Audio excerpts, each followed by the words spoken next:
여호와께 감사하고 그의 이름을 불러아뢰며 그가 하는 일을 만민 중에 알게 할지어다.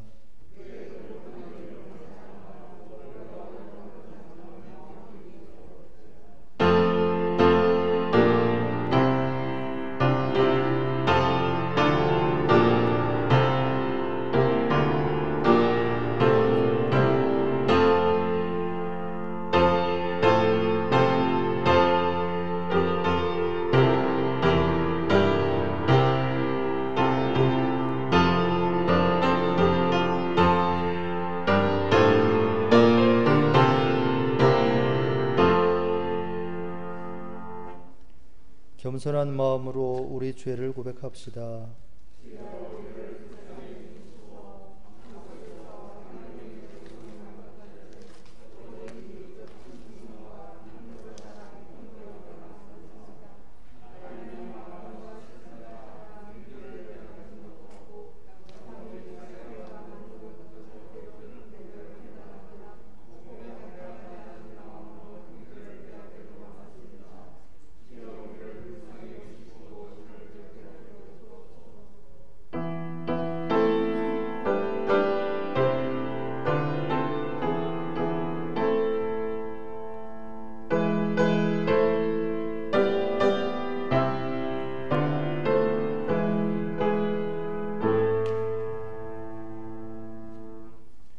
주 여호와의 말씀이니라. 나는 악인이 죽는 것을 기뻐하지 아니하고 악인이 그의 길에서 돌이켜 떠나 사는 것을 기뻐하노라.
더 아름다워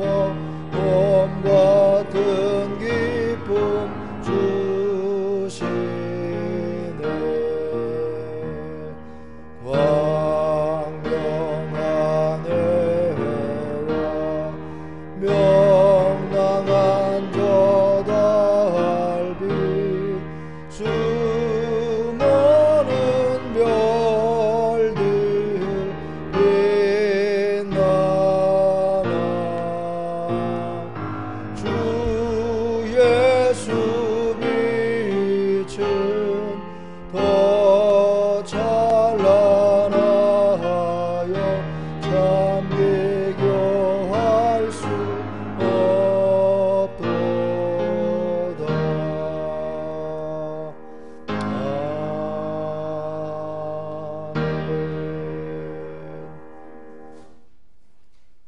여호와께 감사하고 그의 이름을 불러 아뢰며 그가 하는 일을 만민 중에 알게 할지어다.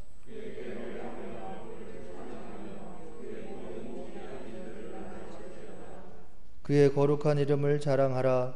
여호와를 구하는 자들은 마음이 즐거울지로다.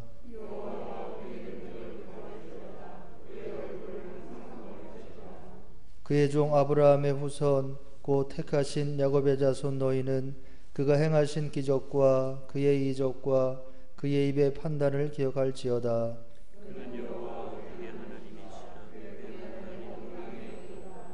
그는 그의 언약 곧 천대에 걸쳐 명령하신 말씀을 영원히 기억하셨으니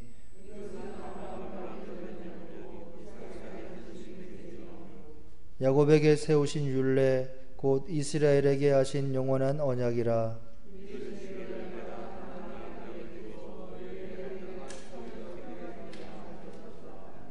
아멘.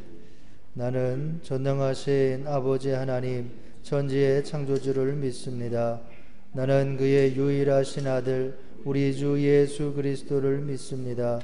그는 성령으로 잉태되어 동정녀 마리아에게서 나시고 본디오 빌라도에게 고난을 받아 십자가에 못 박혀 죽으시고 장사된 지 사흘 만에 죽은 자 가운데서 다시 살아나셨으며 하늘에 오르시어 전능하신 아버지 하나님 우편에 앉아 계시다가 거기로부터 살아있는 자와 죽은 자를 심판하러 오십니다. 나는 성령을 믿으며 거룩한 공교회와 성도의 교제와 죄를 용서받는 것과 몸의 부활과 영생을 믿습니다. 아멘.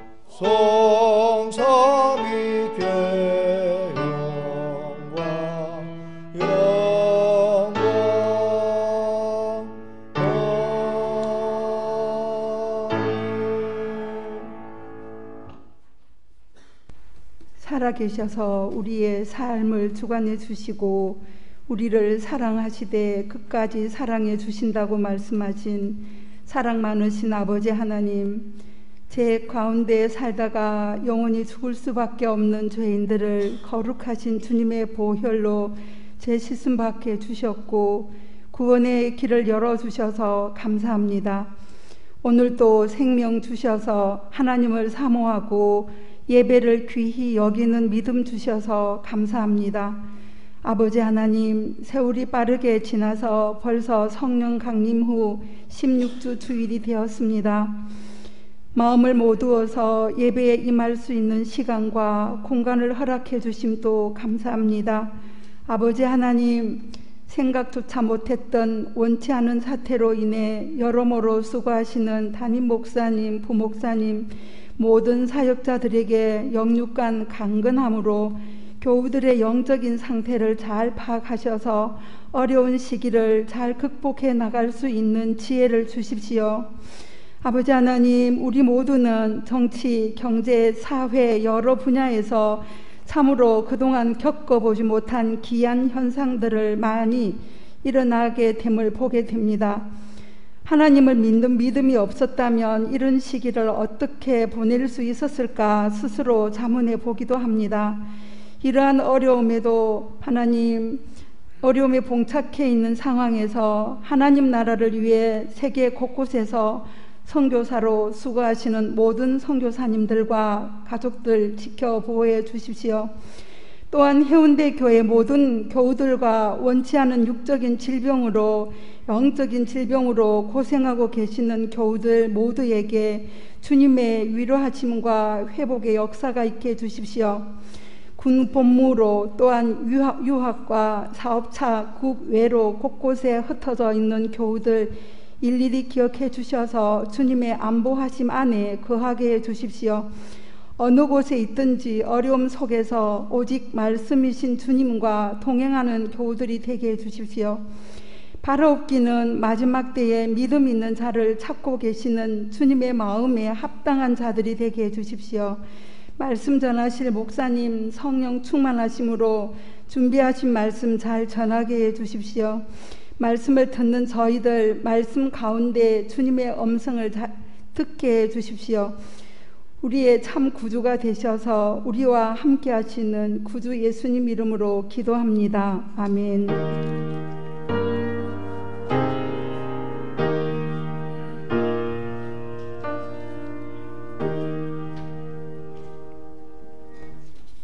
구약의 말씀은 출애굽기 16장 2절로 4절, 13절로 15절입니다. 이스라엘 자손 온 회중이 그 광야에서 모세와 아론을 원망하여 이스라엘 자손이 그들에게 이르되 우리가 애굽 땅에서 고기 가마 곁에 앉아 있던 때와 떡을 배불리 먹던 때에 여호와의 손에 죽었더라면 좋았을 것을 너희가 이 광야로 우리를 인도해 내어 이 온 회중이 줄여 죽게 하는도다. 그때 여호와께서 모세에게 이르시되 보라 내가 너희를 위하여 하늘에서 양식을 비같이 내리니니 백성에 나가서 일용할 것을 날마다 거둘 것이라. 이같이 하여 그들이 내 율법을 준행하나 아니하나 내가 시험하리라. 저녁에는 메추라기가 와서 진에 덮이고 아침에는 이슬이 진 주위에 있더니 그 이슬이 마른 후에 광야 지면에 작고 둥글며 서리같이 가는 것이 있는지라. 이스라엘 자손이 보고 그것이 무엇인지 알지 못하여 서로 이르되 이것이 무엇이냐 하니 모세가 그들에게 이르되 이는 여호와께서 너희에게 주어 먹게 하신 양식이라. 아멘. 서신서의 말씀은 빌립보서 1장 27절로 29절입니다. 오직 너희는 그리스도의 복음에 합당하게 생활하라.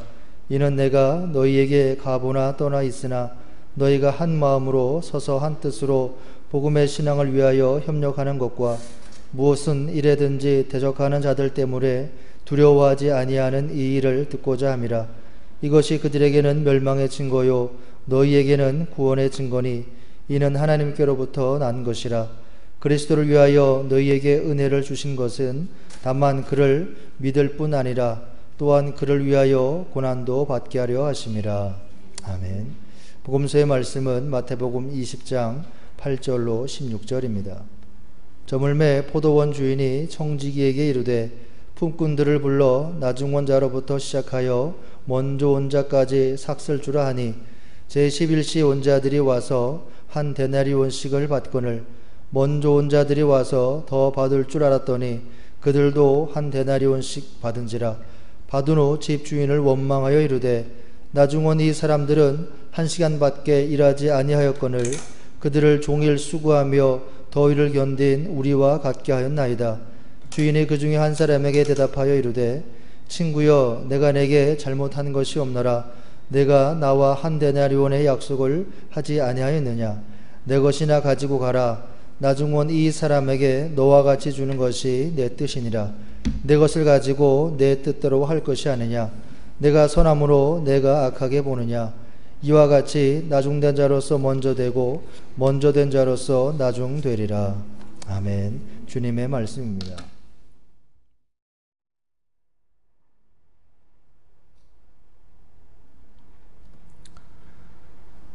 오늘 그 성령 강림 후 16번째 주일 예배에 참여한 여러분들에게 삼위일체 하나님께서 베푸시는 은총과 평화가 함께 하시기를 축복합니다. 우리 교회는 그러니까 우리 기독교 대한 감리회를 포함해서 UMC 미국 감리교회 그리고 뭐 가톨릭 또 성공회 루터교 이런 교회들은 이제 그 통상 축제력에 의한 성서 일과를 사용합니다. 그래서 지금 그 교회력을 따라서 우리가 성경 말씀을 이렇게 보고 있는데, 기독교 장로회, 한국 기독교 장로회는 삼위일체력에 의한 성서 일과를 사용해요. 그래서 이제 지지난주부터 창조절이 시작이 됐어요. 그래서 통상 축제력에 의한 성서 일과는 예수 그리스도를 중심으로 이렇게 성서 일과가 이제 운항을 돌아가는데, 삼위일체력에 의한 성서 일과는 창조절이 시작되면서부터 성부 하나님에 관해서 묵상을 합니다.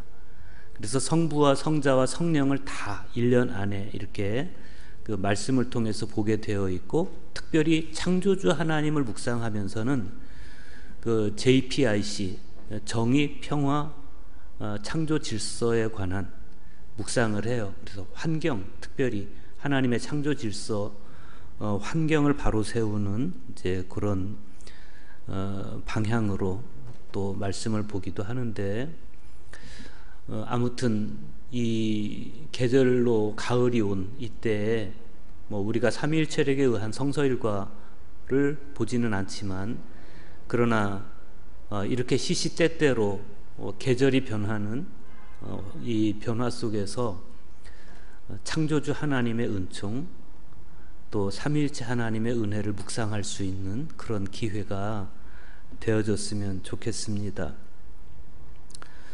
그 1969년에 발의된 제2차 바티칸 공회의 문헌 교회에 관한 교의 헌장에 보면 모든 그리스도인은 완덕에 초대되었다라고 이야기를 해요.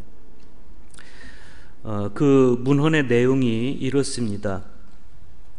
모든 완덕의 천상 스승이시며 모범이신 주 예수께서는 친히 거룩한 생활의 원천이시요 완성자로서 신분의 여하를 막론하고 모든 제자들에게 생활의 성화를 요구하시며, 여러분은 하늘에 계신 여러분의 아버지께서 완전하시듯이 완전한 사람이 되십시오 라고 하셨습니다.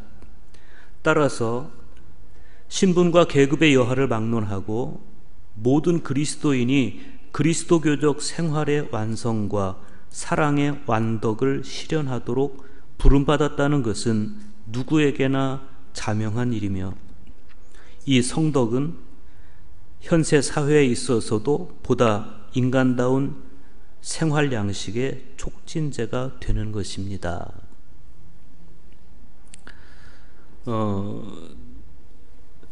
완전한 사람이 되는 것, 그리고 하나님과의 하나됨, 그것은 기도하는 모든 그리스도인의 참된 목적이고 희망이기도 하죠. 바로 이 목적, 완전한 사람이 되는 것, 하나님과의 하나됨, 이 목적을 이루기 위해서 고대 사막의 교부들은 세상으로부터 물러나서 사막이나 광야로 나가서 살았습니다. 그들은 그곳에서 평생을 고독과 침묵 속에 살면서 한순간도 하나님의 말씀으로부터 초점을 잃지 않기 위해서 애를 썼고, 그러기 위해서 노력한 영적 수행 중에 하나가 지금 우리 교회에서 하고 있는 렉시오 디비나예요. 렉시오 디비나의 4단계 영적 사다리 중 하나인 관상이라는 용어를 영성생활에서 사용할 때는 사물의 내면을 실제적으로 자세히 직시하는 것을 의미해요. 자세히 들여다보는 것, 사물의 실제와 원천을 자세히 들여다보면 그 안에서 하나님을 발견하게 됩니다. 공중에 나는 새를 보라. 왜 보라는 겁니까? 새를 보면 그 새를 먹이시는 하나님을 보게 된다는 거예요. 드레핀 백합화를 보라. 왜 보라는 거예요? 아, 이쁘다. 그것만 느끼기 위해서 보라는 게 아니라 백합화를 보면, 들꽃을 보면 그 들꽃을 입히시는 하나님의 손길이 보인다. 자세히 들여다보고 그리고 그 안에서 하나님을 보는 것이 관상이에요. 관상을 의미하는 라틴어는 컨템플라치오입니다. 이 컨템플라치오의 어원은 그리스어 테오리아예요. 테오리아. 어떤 목적을 위해서 대상을 주의 깊게 바라보는 것을 의미하는 테오레인이라는 단어에서 테오리아라는 단어가 나왔고 그것을 라틴어로 컨템플라치오라고 부릅니다. 자세히 들여다보는 거예요. 이 테오리아라는 단어는 좀 더 거슬러 올라가면 하나님을 뜻하는 테오스, 그리고 뵙다라는 의미의 호라오라는 단어가 합성이 된 거예요. 그러니까 렉시오 디비나의 4단계 영적 사다리 중 하나인 관상, 마지막 단계인 이 관상은 그런 뜻입니다. 내적으로 하나님을 주의 깊게 바라봄으로써 하나님께 대한 직접적이고 완전한 인식을 얻게 되는 것을 의미하는 거예요. 사실 우리 개신교 전통에서는 이 과정이 생략돼 있어요. 왜냐하면 말씀만 보기 때문에, 말씀을 읽고 묵상하고 끝내기 때문에 하나님을 주의 깊게 바라보는 이 침묵 가운데 하나님을 바라보는 노력이 지난 2000년간 끊어져 있었습니다. 그러다 보니까 우리가 성경을 개념적으로는 이해하지만 가슴으로 녹여내지 못하고 있고 가슴으로 긍정하지 못하고 있고, 그래서 우리 삶이 그리스도 안으로 완전하게 들어가지 못하고 그리스도의 주변만 맴도는, 그리스도에 관해서 소개만 되어 있는 그런 신앙생활을 하고 있다는 거예요. 오늘날 개신교가 다른 가톨릭이나 성공회나 이런 전례적 교회에 비해서 상대적으로 가벼운 종교로 취급받는 이유가 거기 있어요. 지식이 부족해서도 아니고 노력이 부족해서도 아니고, 지난 2000년 동안 수도자들과 교회 전통으로부터 전승된 아주 깊은 영성 훈련으로부터 우리가 분리되어 있다 보니까 가볍고 값싼 그런 수준에 우리가 머물러 있다는 거예요. 그러니까 오늘날 교회가 받는 야유는 바로 그런 원인으로부터 오는 것이다. 그래서 우리는 어떻게 해야 되겠습니까? 그렇다고 우리가 다시 그러면 우리도 그렇게 하자.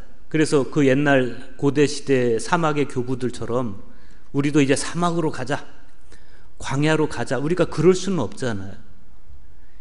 도시의 생활 양식으로 살아가고 있는 우리가 어떻게 그럴 수 있겠어요? 1년 중에 시간을 내서 뭐 수련회를 한다든지 침묵 기도회를 한다든지 그런 시간을 가져서 우리가 영적 훈련을 할 수 있다면 참 좋겠고, 그것도 쉽지 않다면 평상시에 우리가 살아가는 현세 속에서 따로 시간을 분리해서 나만의 시간을 정하고 나만의 장소를 정하고, 내 집에 어떤 조그만 방이라든지 아니면 뭐 잠깐씩 교회 다녀간다든지, 그래서 따로 시간을 분리해서 하나님을 바라보거나, 혹은 우리가 살아가는 삶의 현장 속에서 내적으로 하나님을 끊임없이 관상하는 그런 삶을 살아가야 되겠습니다. 오늘 성서의 말씀, 성서 일과가 우리에게 보여주는 게 그런 거예요. 구약 성경에서 하나님은 광야의 배고픔에 시달리던 히브리들에게 하늘로부터 양식을 비같이 내려주세요. 그때 그들은 하나님께서 내려주시는 만나의 은총만을 경험하는 것이 아니라 그 만나를 내려주시는 하나님을 보게 됩니다. 오늘 복음서의 말씀은 해질 무렵 포도원에서 벌어지는 포도원 주인과 일꾼들 사이의 대화를 보여줍니다.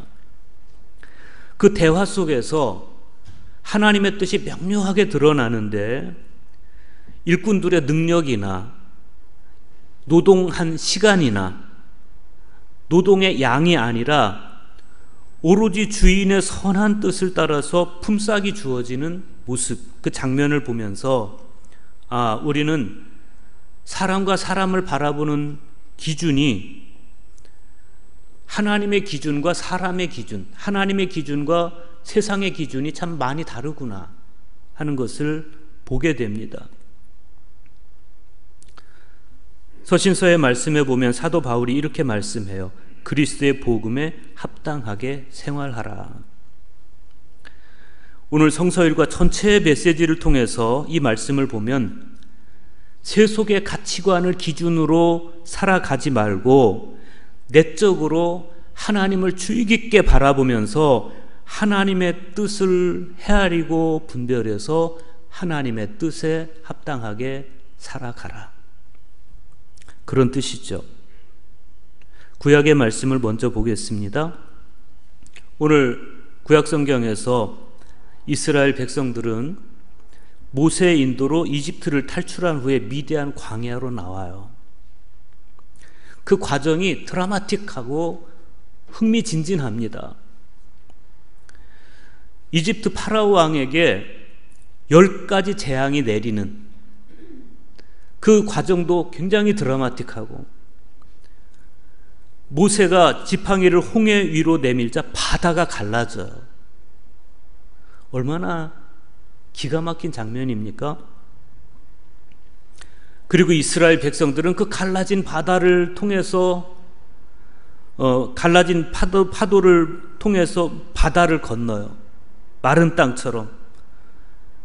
그런데 그 다음에 사납게 추격해 오던 이집트 기마병들이 바다의 가운데쯤 이르렀을 때 파도가 다시 덮여요. 그래서 이들이 다 몰살을 당해요. 얼마나 기가 막힌 장면입니까? 정말 압권입니다. 그래서 그 장면만 떠올리면서 우리가 세상을 살아가면 우리는 세상을 다 이길 것 같아요. 매일 승리할 것 같고 아무 염려 없이 살아도 될 것 같아요. 그런데 이상하게 우리는 세상을 살아가면서 하나님께서 우리에게 베푸신 그 기가 막힌 드라마틱한 그 은총을 다 상실하고 일상 속에서 우리는 하나님과 조금 괴리된 삶을 살아갈 때가 있습니다. 그런데 현실이 그래요. 매일매일 나를 위해서 홍해가 갈라져 주는 것도 아니고 매일매일 그렇게 나와 대척점에 서 있는 사람들을 하나님이 괴멸시켜 주시는 것도 아닙니다. 그래서 시간이 지나면서 우리는 점차로 하나님의 은혜를 망각하고 때로는 세상 사람들과 똑같이 패배감에 사로잡혀서 그냥 그렇게 살아가는, 시들하게 살아가는, 그게 우리의 일상일 때가 참 많아요. 그러면서 도대체 내가 기독교인이라는 증거가 뭐냐? 나에게 과연 믿음이라는 게 있기는 있는 것이냐? 하나님은 과연 나에게 어떤 은총을 베풀어 주시는 것이냐? 이게 모호해질 때가 있어. 그 이스라엘 백성들이 그랬습니다. 처음 출애굽할 때 하나님께서 그 6월절 저녁에 이집트의 모든 처음 난 것들을 다 죽이실 때 히브리들의 집에 처음 난 것들은 아무도 죽이지 않고 어린 양의 피를 좌우 문설주와 임방에 바른 집은 다 살려준 그런 밤을 지냈습니다. 홍해를 갈라서 바다를 마른 육지처럼 지나게 하셨습니다. 그 순간에는 세상이 다 우리 것 같았고 이제는 매일 승리할 것 같았고 정말 감격스러웠습니다. 그런데 그 순간이 지나가고 나니까 일상의 문제들이 하나씩 눈에 보이기 시작을 하는 거예요. 어려움이 닥쳐오는데 어려움도 한두 가지가 아니에요. 식수의 문제, 양식의 문제, 일상에 필요한 모든 것이 부족한 그런 현실에 부딪힙니다. 그들이 방금 전까지 살아왔던 이집트의 환경과 모든 게 다 달랐습니다. 고대 이집트는요, 강대국이었습니다. 세계 최강국이었습니다. 세계 최고의 선진국이었습니다. 나일강을 중심으로 해서 넓은 경작지를 가지고 있었어요. 거기서 나오는 그 많은 농산물을 지중해 근처에 있는 나라들에게 판매하면서 부를 축적했습니다. 그러다 보니까 비록 자기들이 이집트의 그 주요 시민은 아닐지라도 그저 소수민족 사람으로서 좀 노예와 같은 그런 삶을 살긴 했지만 그 나라 자체가 선진국이다 보니까 먹고 사는 문제에 아무 어려움이 없었어요. 그런데 모세를 따라서 광야 생활을 시작하고 나니까 양식도 없죠, 물도 없죠, 잠자리도 불편하죠. 하루하루가 위기의 연속이에요. 보장된 것 아무것도 없이, 안정된 삶이라는 건 애초에 없이 모든 게 힘들었습니다. 그래서 오늘 구약의 말씀을 읽어가다 보면 그들이 모세와 아론을 때때로 원망합니다. 오늘 구약의 말씀 출애굽기 16장 3절에도 보면 이렇습니다. 우리가 애굽 땅에서 고깃가마 곁에 앉아있던 때와 떡을 배불리 먹던 때에 여호와의 손에 죽었더라면 좋았을 것을 너희가 이 광야로 우리를 인도해내어 온 회중이 주려 죽는도다. 죽게 하는도다. 홍해를 건널 때 그 감격과 감사를 다 잃어버리고 이렇게 원망하는 사람들을 보면서 모세의 심정은 어땠을까? 여러분, 약속의 땅 가나안으로 가기 위해서는 그들은 광야를 횡단해야 됐습니다. 신광야, 수르광야, 미디안 광야를 건너야 됐어요. 그들이 건넌 이 신광야, 수르광야, 미디안 광야를 하나로 통칭하면 시나이 반도예요. 이 반도를 횡단하는 일은 보통 일이 아니에요. 건강한 남자들도 건너기 힘든 이 길을 노인과 여자들과 아이들이 같이 걸어요. 때때로 침략해오는 그런 민족들도 있을 텐데, 적들도 있을 텐데 변변한 무기 하나 없이,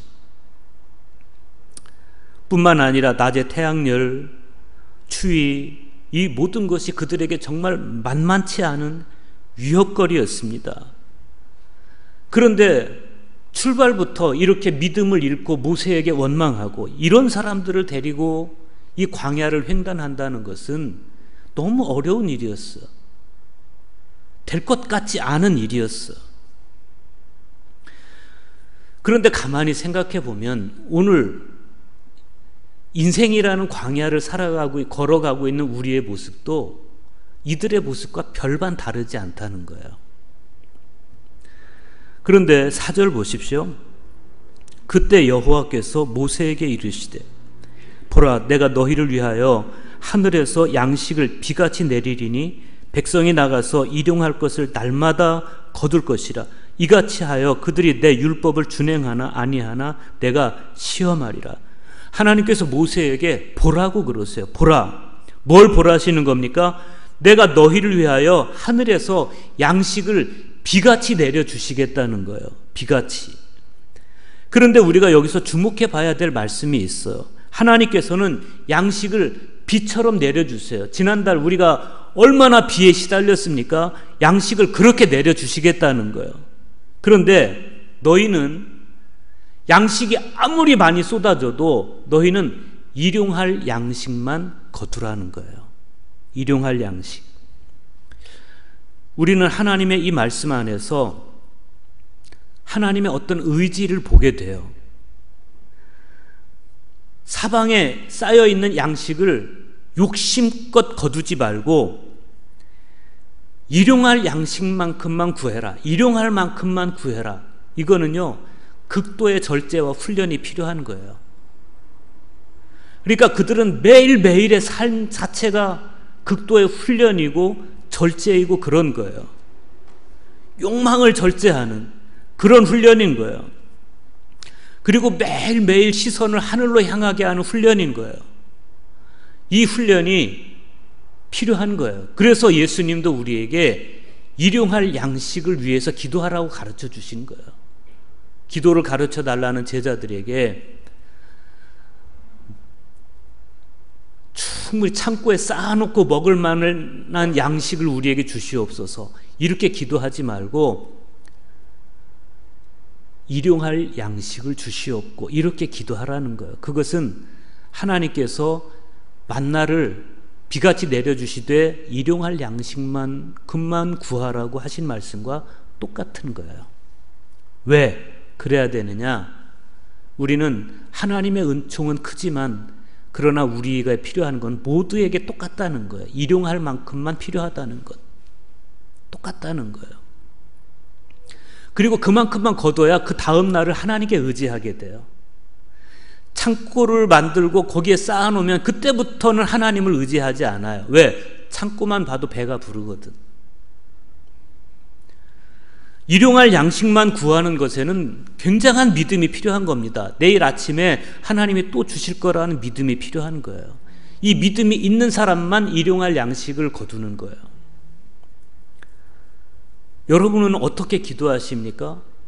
주기도문 할 때마다 오늘 우리에게 일용할 양식을 주시옵고 이렇게 기도하지만, 그러나 따로 시간을 내서 하나님께 기도할 때는 하나님, 나와 내 자녀들에게 쌓아놓을 수, 풍성히 쌓아놓을 수 있는 양식을 주시옵소서. 우리는 그렇게 기도를 하죠. 우리 자녀들이 매일매일 내일 먹을 양식을 걱정하면서 살기를 우리는 원치 않죠. 그러나 정말 우리가 믿음의 사람이라면 우리는 그렇게 기도해야 돼요. 하나님, 내 자녀에게 일용할 양식을 주시옵소서. 그럼으로써 그날 하루를 좋게 살고 그 다음 날은 또 하나님의 은총을 아침부터 체험하게 해 주시옵소서. 이 기도가 우리 기도가 돼야 되지 않겠습니까? 그런데 13절에서 15절 보세요. 저녁에는 메추라기가 와서 진에 덮이고 아침에는 이슬이 진 주위에 있더니 그 이슬이 마른 후에 광야 지면에 작고 둥글며 서리같이 가는 것이 있는지라. 이스라엘 자손이 보고 그것이 무엇인지 알지 못하여 서로에게 이르되 이것이 무엇이냐 하니 모세가 그들에게 이르되 이는 누가 여호와께서 너희에게 주어 먹게 하신 양식이라. 아침에 보니까 진 둘레에 이슬 같은 게 맺혀 있어요. 그런데 그 이슬이 마르고 나니까 작고 둥근 서리 같은 게 보여요. 서리 같은 게.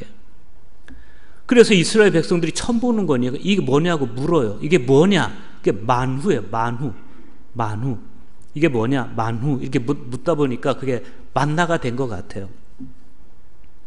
그런데 모세가 그들에게 말해요. 이것은 여호와께서 너희에게 먹으라고 주시는 양식이다. 그렇게 광야의 이스라엘 백성들은 만나의 은총을 경험하게 됐어요. 만약에 이스라엘이 광야에서 헤매는 동안에 아침에 그 진 둘레에 이슬이 맺혔다가 마르고 거기에 작고 둥근 서리 같은 그 만나를 거둘 때마다 그 만나에 담긴 하나님의 은총, 만나에 담긴 하나님의 사랑을 가슴 가득히 느끼고 아침마다 일어나서 만나를 거둘 때마다 하나님이 오늘도 우리와 함께 해주시는구나, 하나님의 손길은 지금도 우리와 함께 계시는구나 그러면서 아침마다 감격했더라면 그들은 절대로 불평하지 않았을 거예요. 그런데 그들은 만나를 욕심껏 거두는 거에만 집착했지 만나를 거두면서 그 만나를 주시는 하나님은 못 봤어요. 우리도 그래요. 우리도 그렇습니다. 우리는 습관적으로 기도하고 습관적으로 감사하지 실제로 정말 가슴에서 우러나서 하나님 오늘도 살게 해주셔서 고맙습니다. 오늘도 일용할 양식을 주셔서 감사합니다. 우리가 양식을 대할 때마다 하나님을 향해서 우러러 감격한 그런 우리의 삶이 과연 1년 중에 얼마나 되겠어요? 그들은 그 감사를 몰랐기 때문에, 하나님의 은총을 못 받기 때문에 매일 불평과 원망이 나오는 거예요. 감사가 나와야 할 입으로 매일 불평해, 매일 원망하고. 왜 그렇습니까? 하나님을 못 보는 거예요. 하나님은 매일 당신의 은총을 내려주시는데 그들은 한 번도 못 봐요. 그들이 내 율법을 준행하나 아니하나 내가 시험하리라 이렇게 말씀하셨는데 그들은 번번이 이 시험에 불합격해요. 여러분은 합격하고 계십니까? 결국 이들이 그렇게 하나님의 시험에 불합격한 그 결과가 뭔지 아십니까? 출애굽은 200만 명에 가까운 사람이 출애굽을 했지만 가나안에 몇 명이 들어가요? 2명만 들어가요. 2명만. 199만 9,998명은 다 죽은 거예요. 광야에서. 가나안에 못 들어갑니다. 불행한 사람들입니다. 오늘 복음서의 말씀에서 그러면 우리는 과연 또 하나님의 마음에 합한 사람인지를 한번 보죠. 마태복음 20장 8절에서 12절 보십시오. 저물매 포도원 주인이 청지기에게 이르되 품꾼들을 불러 나중 온 자로부터 시작하여 먼저 온 자까지 싹을 주라 하니 제11시에 온 자들이 와서 한 데나리온씩을 받거늘 먼저 온 자들이 와서 더 받을 줄 알았더니 그들도 한 데나리온씩 받은지라. 받은 후 집주인을 원망하여 이르되 나중 온 이 사람들은 1시간밖에 일하지 아니하였거늘 그들을 종일 수고하며 더위를 견딘 우리와 같게 하였나이다. 해 저문 일터에서 주인이 품삯을 나눠줘요. 그런데 정말 이상하게도 늦게 와서 1시간 일한 사람에게나 아침부터 와서 일한 사람에게나 똑같은 금액을 똑같은 품삯을 주는 거예요. 여러분 같으면, 만약에 여러분이 아침부터 와서 일을 했다면 여러분들은 불평을 하겠습니까? 안 하겠습니까? 할 수도 있고 안 할 수도 있겠죠. 그런데 이 사람들은 불평했어요. 어떻게? 종일 수고하며 더위를 견딘 우리와 저녁에 잠깐 나와서 일한 사람을 똑같이 대우합니까? 이거예요. 그런데 주인의 반응을 보세요. 13절에서 15절입니다. 주인이 그 중에 한 사람에게 대답하여 이르되, 그 중에 한 사람, 그러니까 대부분 사람들이 불평을 했다는 건데 그 중 한 사람에게만 대답을 하는 거예요. 친구여, 내가 네게 잘못한 것이 없노라. 네가 나와 한 데나리온의 약속을 하지 아니하였느냐? 네 것을 가지고 가라. 나중 온 이 사람에게 너와 같이 주는 것이 내 뜻이니라. 내 것을 가지고 내 뜻대로 할 것이 아니냐? 내가 선함으로 네가 악하게 보느냐? 신앙인이란 어떤 사람입니까? 주님의 이 말씀에 아멘하는 사람입니다. 보세요. 아무도 관심을 가져주지 않는 사람에게 포도원 주인이 관심을 가지고 물어봐요.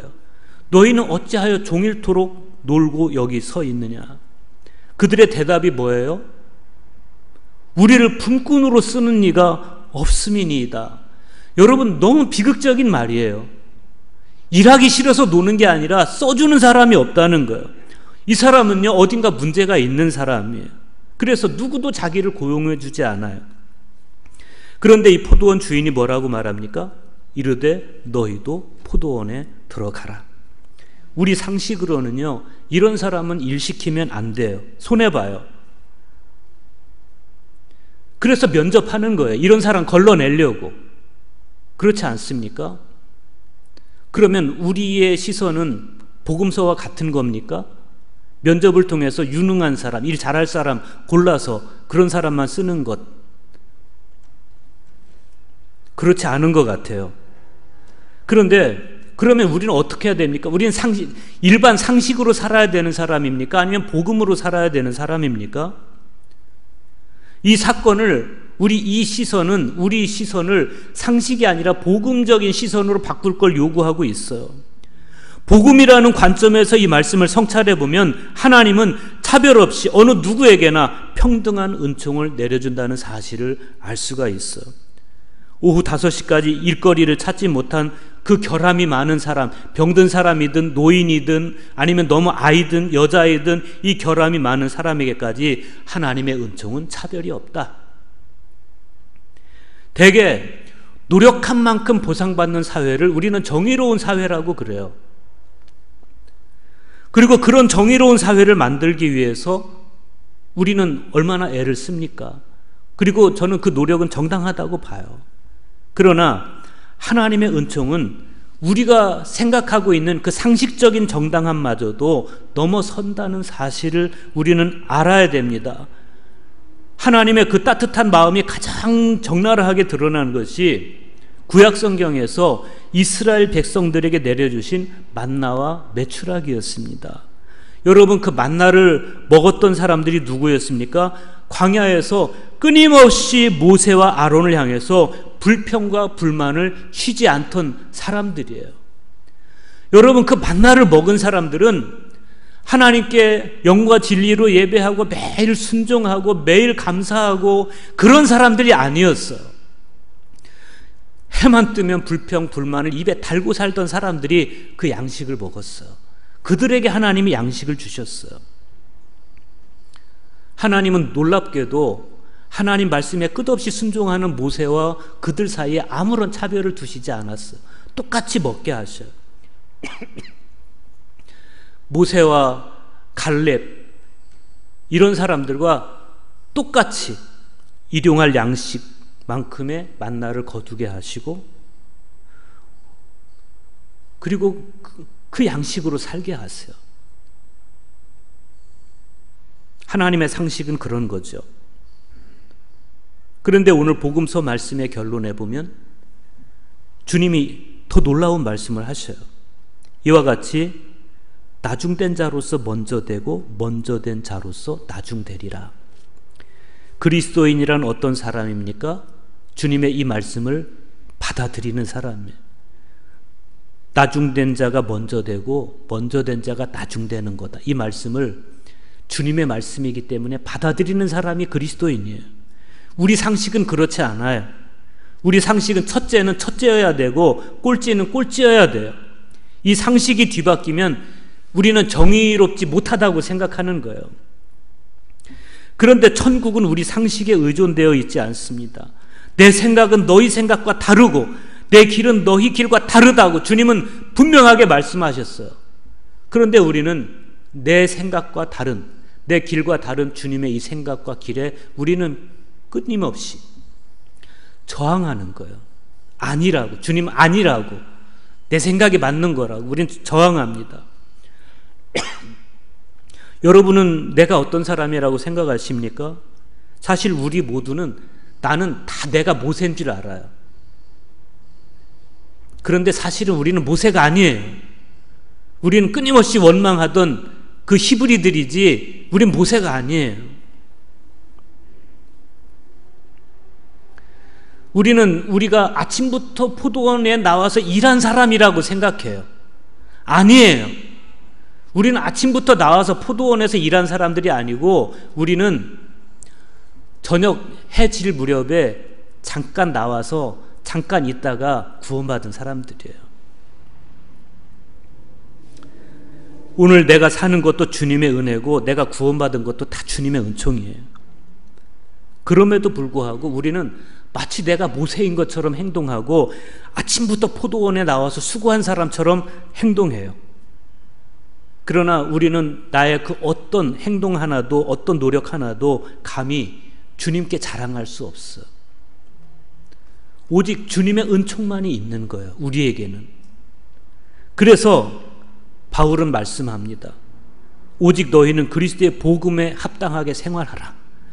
그리스도의 복음에 합당한 생활, 이게 뭡니까? 첫 번째로 나는 모세가 아니라는 걸 아는 거예요. 나는 아침부터 나와서 노동한 사람이 아니라는 걸 인정하는 거예요. 복음에 합당한 생활은 여기부터 시작을 하는 거예요. 1만 달란트 빚진 사람이 그 갚을 수 없는 빚을 탕감받은 것처럼 용서받을 수 없는 죄를 용서받았다는 것, 여기서부터 시작하는 게 복음에 합당한 생활이에요. 29절에 보면 사도 바울이 말씀해요. 그리스도를 위하여 너희에게 은혜를 주신 것은 다만 그를 믿을 뿐 아니라 또한 그를 위하여 고난도 받게 하려 하심이라. 이 말씀을 공동번역 성경으로 보면 이렇습니다. 여러분은 그리스도를 믿을 특권뿐만 아니라 그분을 위해서 고난까지 당하는 특권, 곧 그리스도를 섬기는 특권을 받았습니다. 우리는 그리스도를 믿는 것이 특권인 것을 아는 사람이에요. 그런데 바울은 거기서 더 나가서 그리스도를 위해 고난당하는 것도 특권이고 그리스도를 섬기는 것도 특권이라고 말해요. 그걸 알고 그 말씀에 합당하게 살아가는 것, 그것이 복음에 합당한 삶인 거예요. 그렇지 않습니까? 우리는 주님을 섬길 자격도 없었고 우리는 맨날 불평과 원망을 하던 사람들인데 주님을 믿을 수 있는 권한이 생겼어요. 특권인 거예요. 특권 중에 특권인 거죠. 여러분은 하늘에 계신 여러분의 아버지께서 완전하시듯이 완전한 사람이 되십시오. 신분과 계급의 여하를 막론하고 모든 그리스도인이 그리스도교적 생활의 완성과 사랑의 완덕을 실현하도록 부름을 받았다는 것은 누구에게나 자명한 일입니다. 제2차 바티칸 공회의 문헌 그대로 우리는 그리스도의 완덕에 초대된 사람들입니다. 그리스도 안에서 하나님과의 하나됨, 이것이 우리가 살아가야 할 참된 목적이고 희망이라고 한다면 내적으로 하나님을 주의 깊게 바라봄으로써 마침내 하나님의 완전하게 도달하는 것, 그것만이 우리가 도달해야 할 거룩한 목표예요. 그 목표를 이루는 삶은 어디에서 시작되는 겁니까? 오늘 우리의 만나인 일용할 양식을 대할 때마다 이걸 당연하게 여기지 않고 하나님의 은총, 이 밥상을 대할 수 있도록 허락하신 하나님의 은총에 감사하는 것. 내 생각과 주님의 생각이 부딪힐 때 내가 가지고 있는 상식적인 정당함 포기하고 주님 생각에 순종시키는 것. 그리스도를 믿는 것이 내게 특권이고 그리스도를 위해 고난당할 수 있는 것도 특권이고 그리스도를 섬기는 것도 특권인 것을 깨달아서 그 특권을 실천하되 겸손하게 실천하는 것, 여기에서부터 우리는 마침내 하나님의 거룩하심처럼 우리도 거룩하게 되는 삶을 시작할 수 있는 것입니다. 그때 비로소 우리는 그리스도교적 생활의 완성과 사랑의 완덕을 실현하는 삶을 이룰 수가 있는 것이에요. 주님께서 여러분에게 그 은총 주시고 그 은총 가운데서 늘 행복하시기를 축복합니다. 자비로우신 아버지, 주님께 감사드립니다. 저희는 우리의 행동 그 어느 것 하나도 주님께 내어놓을 수 없는, 자랑할 수 없는 사람들입니다. 저희는 어떤 땐 내가 모세인 것 같습니다. 그러나 좀 더 들여다보면 우리는 맨날 불평과 원망을 입에 달고 하루도 믿음 없는 삶을 살았던, 저녁이면 불안해하고 아침이 와도 불안해했던, 적어도 만나가 내리는 그 순간까지는 불신앙 가운데 있었던 이스라엘 사람들처럼 저희도 그렇게 하나님의 은총이 보이지 않는다고 불평하고 불만하는 저희들입니다. 저희들은 아침부터 선택받아서 와서 일한 포도원의 그 사람들이 아니었습니다.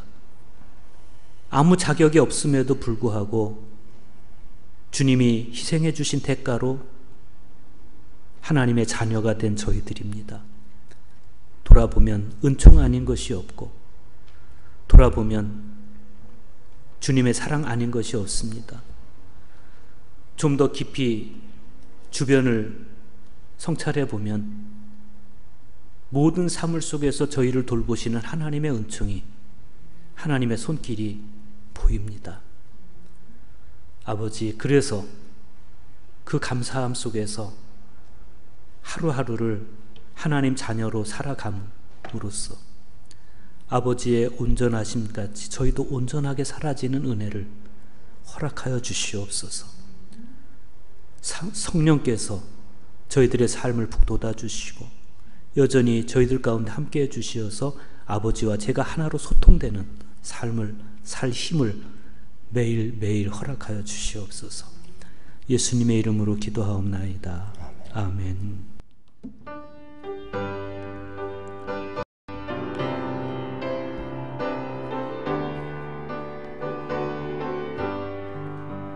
나의 영원하신 기여 생명보다 귀하다. 나의 갈 길 다가도록 나와 동행하소서. 주께로 가까이 주께로 가오니 나의 갈 길 다가도록 나와 동행하소서. 세상 무게 아니란과 모든 명예 버리고 험한 길을 가는 동안 나와 동행하소서. 주께로 가까이 주께로 가오니 나의 갈 길 다가도록 나와 동행하소서. 모든 골짜 지나가고 험한 바다 건너서 천국문에 이르도록 나와 동행하소서. 주께로 가까이 주께로 가오니 나의 갈 길 다가도록 나와 동행하소서.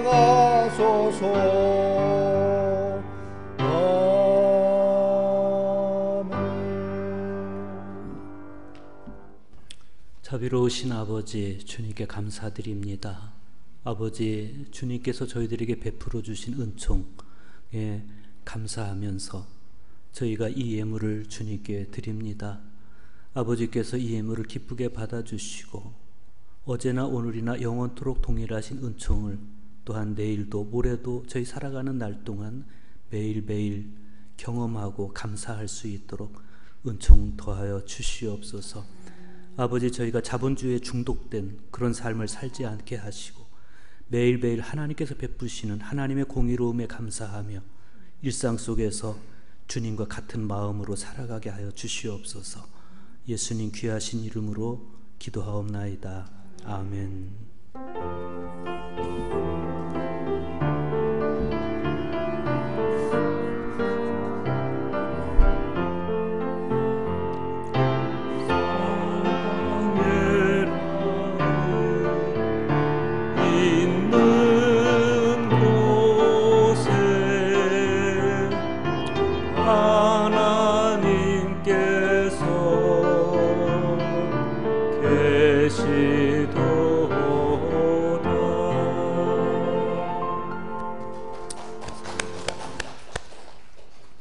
네, 멀리 떨어져 계신 분들에게 인사하십시오.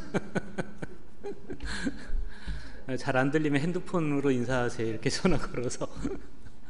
네, 오늘 50인 이하로 지금 예배가 허락이 돼서 지금 우리가 예배를 이렇게 하고 있는데 이제 다음 주부터는 만약에 인원이 좀 많아질 것 같고 하면 뭐 한 4부 예배까지도 가능하면 하려고 생각을 합니다. 그래서 1부 예배는 한 7시 반쯤 하고 필요하면 오후에도 해서 이제 4부 정도로 하면 좀 성도님들이 더 많이 참여할 수 있지 않을까.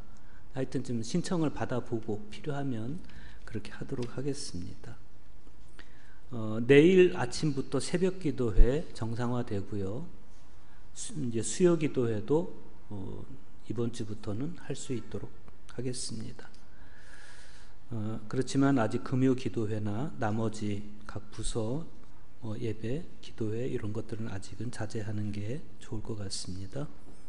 정기 임원회 10월 11일 오전 11시 예배 후에 하도록 하겠습니다. 남은 광고 주보 참조해 주시기 바랍니다. 이상입니다.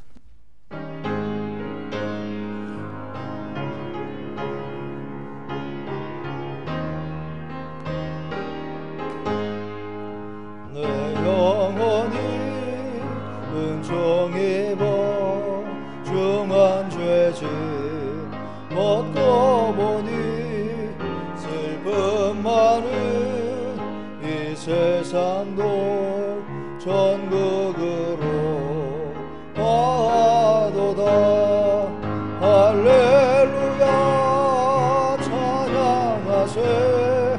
내 모든 죄 사함받고 주 예수와 동행하니 그 어디나 하늘나라 주의 얼굴 뵙기 전에 멀리 뵈던 하늘나라 내 마음속에 이루어지니 날로 가깝도다.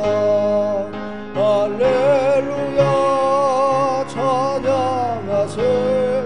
내 모든 죄 사함받고 주 예수와 동행하니 그 어디나 하늘나라 주 분살이 거친들이 조막이나 궁궐이나 내 주 예수 모신 곳이 그 어디나 하늘나라.